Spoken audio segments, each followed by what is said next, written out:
गया? गुस्से में क्यों है? आज से पहले तो उन्होंने कभी ऐसा नहीं किया।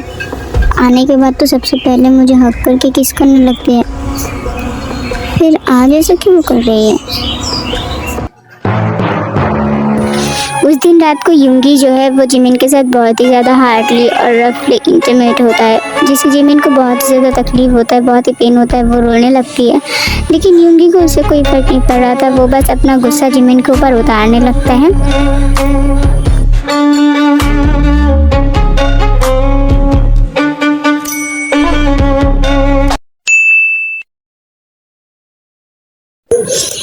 इन दिनों में जिमिन के पास बहुत सारे बड़े बड़े कंपनी से जॉब की ऑफर्स आती है, लेकिन जिमिन उन सब को रिजेक्ट कर देता है, क्योंकि कहीं ना कहीं जिमिन भी नहीं चाहता था कि उसे ये जॉब मिले, क्योंकि वो यूंगी को छोड़कर कभी जाना ही नहीं चाहता था, इसीलिए। लेकिन दूसरी तरफ यूंगी है जो हर रोज़ जिमिन से पूछता था कि वो इंटरव्यू के लिए गई थी, तो जिमिन हमेशा उससे झूठ बोलता था कि नहीं, उसे जॉब नहीं मिला। और इन सब के बीच जिमिन के पास 2 बार मेन कॉर्पोरेशन से भी इंटरव्यू की ऑफर्स आ चुकी है, लेकिन जिमिन उनको भी रिजेक्ट कर दिया। और दूसरी तरफ यूंगी जब जिमिन से ये सब पूछता था तो जिमिन बोलता था कि नहीं, उसके पास कोई जॉब ऑफर्स नहीं आया है। ये सब सुन के यूंगी बहुत हैरान होता था। तो एक दिन यूंगी खुद ही एक इंटरव्यू लेटर लेकर आती है और जिमिन के पास देकर बोलती है, जिमिन ये लो, ये मेन कॉर्पोरेशन से आई हुई इंटरव्यू का लेटर है। कल सुबह 9 बजे इंटरव्यू है, टाइम पे चले जाना, ठीक है? क्या? पर आप ये क्या हुआ? क्या तुम ये जॉब नहीं करना चाहती? हाँ, करना चाहती हूँ। तो फिर ठीक है, कल सुबह टाइम पे इंटरव्यू के लिए चले जाना, ठीक है? हाँ ठीक है। तो फिर और क्या, और कोई रास्ता ना देखकर अगले दिन सुबह जिमिन तैयार होकर इंटरव्यू के लिए चली जाती है।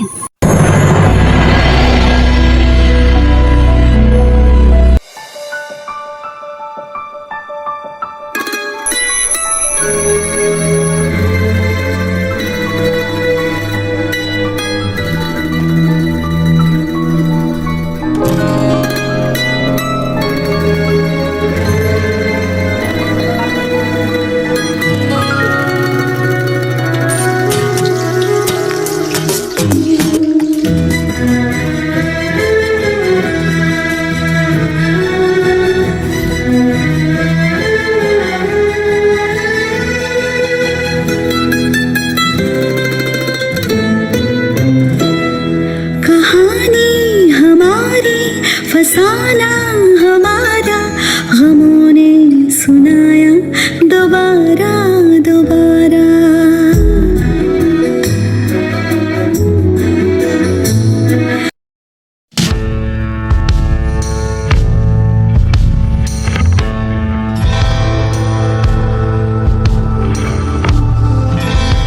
मिस जिमिन, आप एक काम कीजिए, आप यहीं पे बैठ के थोड़ा इंतज़ार कर लीजिए।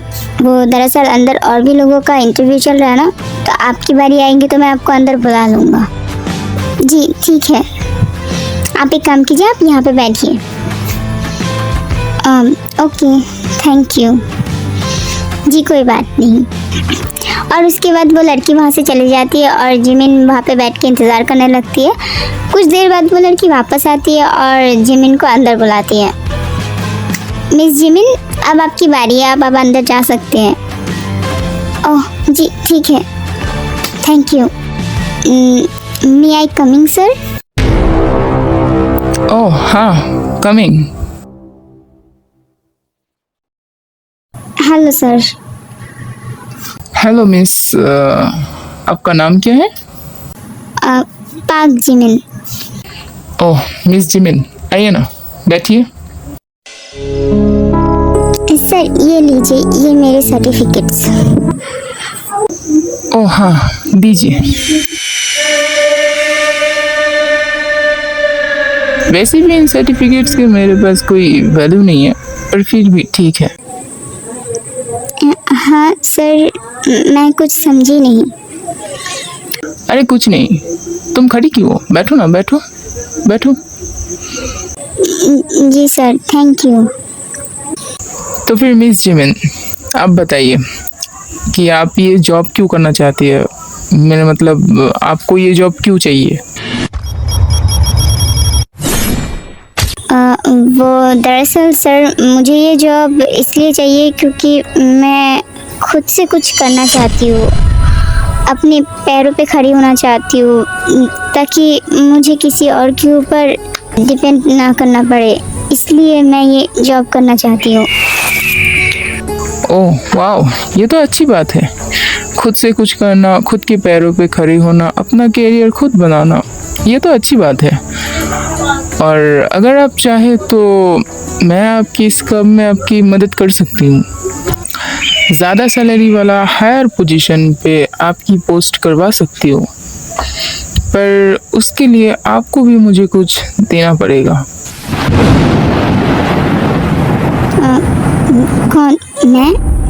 मैं आपको क्या दे सकती हूँ सर? मेरे पास क्या है जो मैं आपको दे सकती हूँ? है, बहुत कुछ है आपके पास। इतना बोल के वो आदमी अपनी कुर्सी से उठ के जिमिन के एकदम करीब चले जाते हैं और उसके सामने झुक जाते हैं, जिससे जिमिन बहुत घबरा जाता है। सर ये आप क्या कर रही है? सर हटिए यहाँ से। क्यों मिस जिमिन, क्या आपको ये जॉब नहीं चाहिए? आप चाहे तो आप जितना सैलरी बोलोगी मैं उतना दूंगा, लेकिन बदले में आप मुझे ये आपका बॉडी दे दीजिए। जी आप क्या बोल रही है सर? दूर हटिए मुझसे, मैं मैरिड हूँ। ओह, मुझे उससे कोई प्रॉब्लम नहीं है कि तुम मैरिड हो, मुझे तो बस तुम्हारी ये बॉडी से मतलब है। इतना बोल के वो आदमी जिमिन को बैटली टच करने लगता है और उसके हाथ पकड़ लेता है, जिससे जिमिन बहुत घबरा जाता है और उस आदमी को एक थप्पड़ मार देता है। यू इडियट गर्ल, तुम्हारी हिम्मत कैसी हुई? तुमने मुझे थप्पड़ मारा? इसका इंजाम बहुत बुरा होगा। अब देख मैं तेरे साथ क्या करता हूँ। और फिर वो आदमी जिमिन के साथ ज़बरदस्ती करने लगा है। जिमिन अपने आप को किसी भी तरह से छुड़ाता है और उस आदमी को एक किक मार देता है और वहाँ से भाग जाता है। जिमिन दौड़ते हुए उस ऑफिस से भाग जाता है। ऑफिस के बाहर जाके वो ऑफिस के पास में एक पार्क में जाके बैठ जाता है। आज तो बार बच गए। उस आदमी का, लालची आदमी, पता नहीं कैसे कैसे लोग रहते हैं इस दुनिया में। अब तो मैं कोई जॉब ही नहीं ढूंढूंगा और नहीं कोई जॉब करूंगा और उस घर में भी वापस नहीं जाऊंगा। इतना बोल के जिमिन वहीं पे उस पार्क की एक बेंच पे बैठ जाता है और वहीं पे बहुत देर तक बैठी रहती है।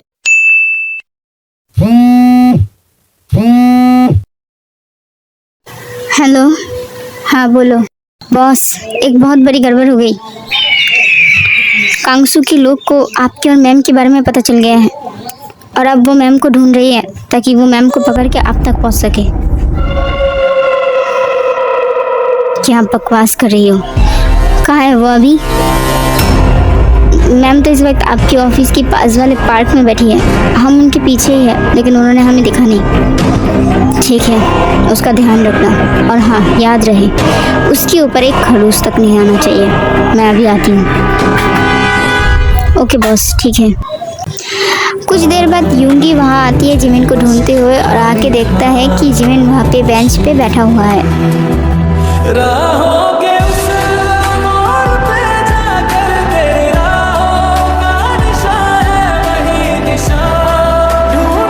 और फिर यूंगी जो है जिमिन के पास जाता है और जिमिन को पीछे से बुलाती है। हे जिमिन, तुम घर ना जाके यहाँ पे क्यों बैठी हो? तुम्हें पता है मैं तुम्हें कब से ढूंढ रही हूँ। हे जिमिन, क्या बात है? तुम रो रही हो? क्या हुआ? सब कुछ ठीक है ना? आप यहाँ क्या कर रही हो? जाओ आप यहाँ से, मुझे आपसे बात नहीं करना और नहीं आपके साथ रहना है। चले जाओ अब यहाँ से, मुझे आपसे कोई बात नहीं करना।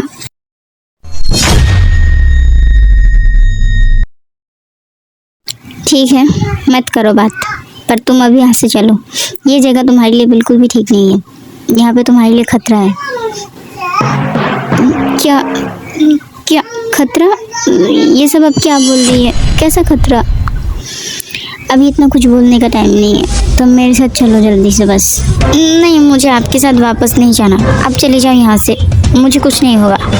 जिमिन, अभी यहाँ पे जिद करने का वक्त नहीं है, जल्दी से तुम मेरे साथ चलो, ये जगह बिल्कुल भी ठीक नहीं है, यहाँ पे बहुत खतरा है। युंगमिन वहाँ पे खड़े हो गए बातें कर ही रहे होते कि तभी वहाँ पे कुछ लोग आते हैं काले सूट और मास्क पहन के, और वो लोग युंगमिन के ऊपर हमला कर देता है।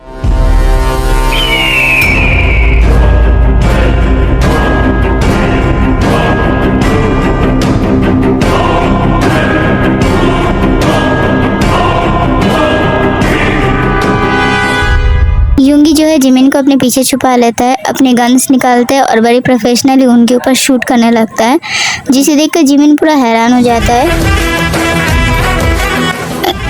इनके पास ये गन्स और ये कितना प्रोफेशनली फाइट कर रहा है उनके साथ। और ये लोग कौन है? इन्होंने हमारे ऊपर क्यों हमला किया? ये सब क्या हो रहा है? मुझे कुछ भी समझ में नहीं आ रही है। इश्क लबों पे, इश्क दुआ में, जिस्म में, रूह में, इश्क रवा रवा रवा रवा, इश्क नजर में, इश्क बशर में। कुछ ही देर में युंगी उन सबको मार देता है और जिमिन को लेकर अपने गाड़ी में जाके बैठ जाता है जल्दी से, और गाड़ी को स्टार्ट कर देता है। जल्दी से गाड़ी में बैठो, हमारे पास बिल्कुल भी टाइम नहीं है, जल्दी करो। छोड़िए, मुझे लग रहा है। क्या कर रही हो आप? ये आप क्या कर रही हो? हम कहाँ जा रहे हैं? अब ये सब बताने का टाइम नहीं है, जब जाओगी तो तुम्हें खुद ही पता चल जाएगा। अभी चुपचाप बैठी रहो बस।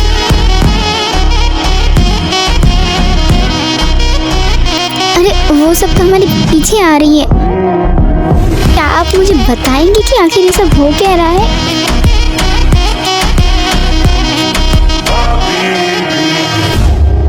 मैंने कहा ना तुम्हें अभी बात मत करो, चुपचाप बैठी रहो।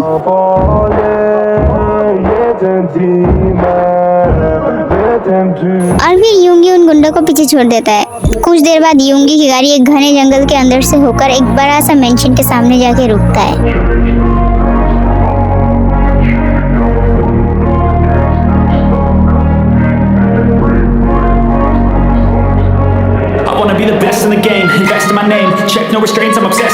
युंगी गाड़ी से उतरती है और जिमिन को भी गाड़ी से निकलने को बोलती है। आओ जिमिन, बाहर आओ। ये कौन सी जगह है? पहले तुम बाहर तो आओ, उसके बाद बताती हूँ। जिमिन गाड़ी के अंदर से निकलते हैं और वो उस मेंशन को देखकर बहुत ही ज़्यादा चौंक जाता है, क्योंकि ये वाला मेंशन पिछले वाला मेंशन से भी बहुत ज़्यादा बड़ा है और मेंशन के चारों तरफ बॉडीगार्ड्स ही बॉडीगार्ड्स हैं। युंगी जिमिन के हाथ पकड़ के मेंशन के अंदर जाती है।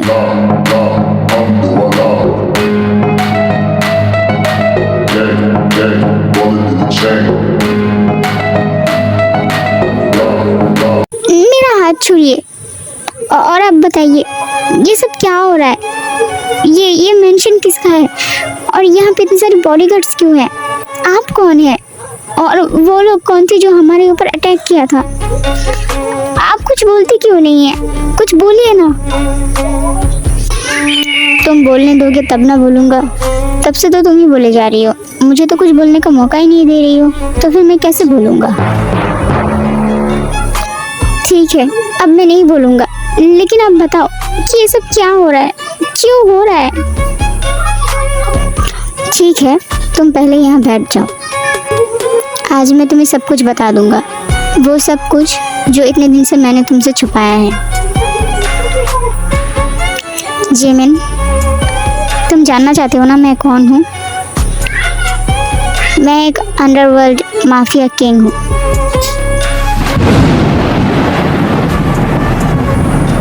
क्या? Mafia king? हाँ, और ये मेंशन मेरा है, ये बॉडीगार्ड्स भी मेरी हैं, और जिन्होंने हम पर हमला किया था वो मेरे राइवल्स थे, जिसको तुम्हारी और मेरी शादी के बारे में पता चल गया था। वो तुम्हें उठाने को आई थी ताकि तुम्हें पकड़ के मुझ तक पहुंच सके। क्योंकि उन्हें पता चल गया था कि तुम मेरे वीक पॉइंट हो, इसलिए वो तुम्हें हार्म करना चाहती थी। सो सॉरी जिमिन, मैंने तुमसे इतना कुछ छुपाया। मैं छुपाना नहीं चाहता था, मैं तो बस तुम्हारी स्टडी ख़त्म होने तक का वेट कर रहा था। एक बार तुम्हारी स्टडी ख़त्म हो जाती तो उसके बाद मैं तुम्हें यहाँ पे लेकर आ जाती मेरे पास। उससे पहले मुझे पता चला कि तुम मेरे साथ रहना ही नहीं चाहती, तुम मुझसे दूर जाना चाहती हो, हमारी रिश्ते को ख़त्म करना चाहती हो, इसलिए मैं भी तुम्हें कुछ नहीं बताया।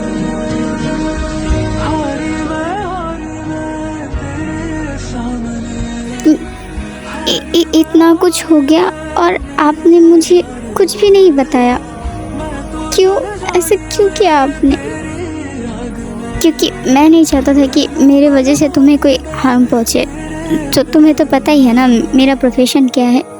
मेरे बहुत सारे राइवल्स हैं, अगर उन्हें पता चल जाती कि तुम मेरी वाइफ हो तो वो बहुत पहले तुम पर अटैक कर देते। और तुम्हारी स्टडी भी ज़रूरी थी, इसलिए मैंने सोचा था कि इस रिश्ते को सीक्रेट ही रहने देते हैं जब तक तुम्हारी स्टडी कंप्लीट ना हो जाए। तो क्या यही वजह थी कि आप सिर्फ रात को आते थे मेरे पास और दिन में नहीं आते थे? हाँ, यही वजह थी, क्योंकि अगर मैं दिन में आती तो उन्हें पता चल जाता और वो तुम्हें हार्म पहुंचाने की कोशिश करती, जो कि मैं बिल्कुल भी नहीं चाहती थी।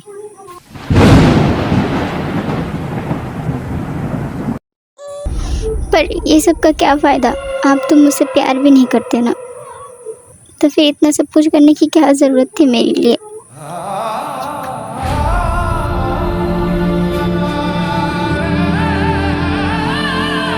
हे जिमिन,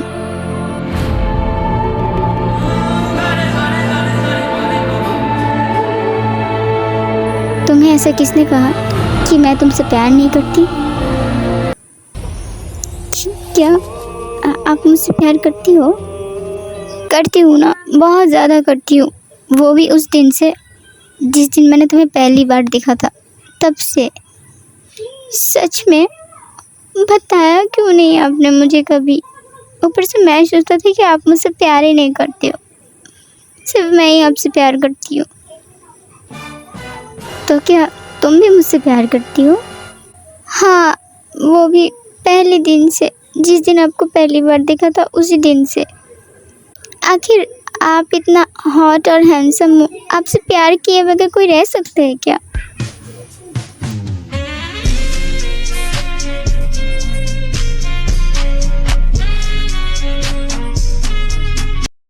अच्छा, ऐसी बात है क्या? पर तुम तो मुझे छोड़ के जाने वाले थे ना? हाँ, वो तो एक मिसअंडरस्टैंडिंग हो गया था, इसलिए। तो फिर ठीक है, चलो अब तुम्हारी पनिशमेंट की बारी। पनिशमेंट? कैसी पनिशमेंट? तुम मुझे छोड़ के जाने वाले थे ना, उस चीज़ की पनिशमेंट। आज तुम्हें बताऊंगा मुझे छोड़ के जाने की सज़ा क्या होती है। रेडी हो जाओ पनिशमेंट के लिए। पर मेरे बात तो सुनिए, वो तो बस एक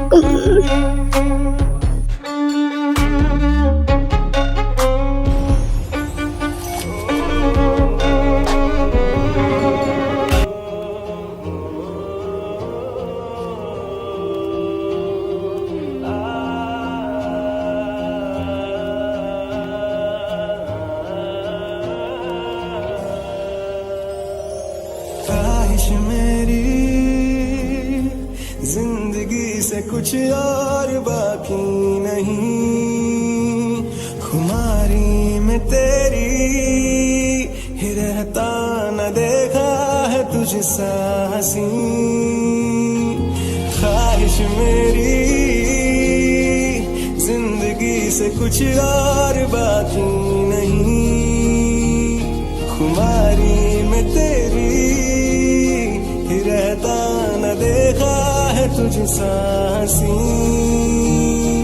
लेना देना ना है जहां से परवाह करना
तो फिर और क्या, ऐसे ही मेरा ये स्टोरी ख़त्म होता है और उनका एक नया लाइफ स्टार्ट होता है।